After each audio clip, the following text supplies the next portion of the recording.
तुमने कभी सोचा है कि जब हम केले के छिलके पे चलते समय पैर रख देते हैं तो हम क्यों गिर जाते हैं?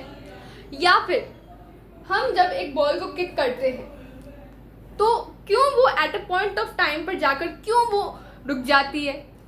या फिर जब हम जब गाड़ी चलाते हैं तो भले ही हम तेज चला रहे हैं गाड़ी, उस पर हवा आ रही है गाड़ी पे, लेकिन तब भी क्यों गाड़ी का इंजन जो होता है वो गर्म हो जाता है? क्योंकि वो तो हवा के कांटेक्ट में है, हवा उस पर लगातार पड़ रही है।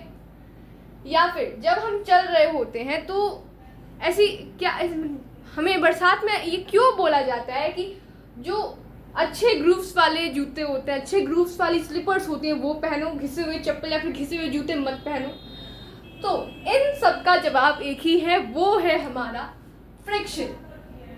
तो फ्रिक्शन बेसिकली एक फोर्स है और इस फोर्स के ऊपर पूरा का पूरा एक चैप्टर है और उस चैप्टर को हम कंटिन्यू करेंगे। उस चैप्टर को हम आज से पढ़ना स्टार्ट कर रहे हैं, लेकिन सबसे पहले देख लेते हैं इस चैप्टर में हम किन किन टॉपिक्स को कवर करेंगे।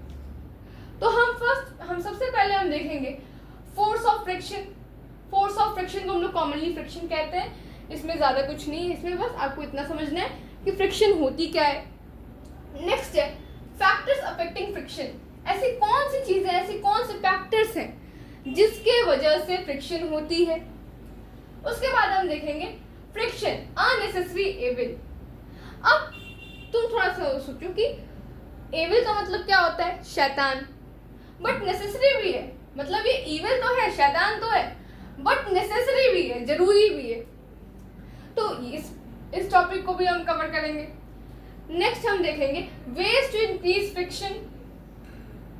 हम फ्रिक्शन को इंक्रीज करने के वेज देखेंगे एंड उसको कैसे डिक्रीज भी किया जाता है वो भी हम देखेंगे। वो मैंने शायद नहीं लिखा है, वेज टू डिक्रीज फ्रिक्शन समझ लो यार। वेज टू डिक्रीज फ्रिक्शन में हम देखेंगे एंड फ्लूइड फ्रिक्शन के बारे में देखेंगे हम।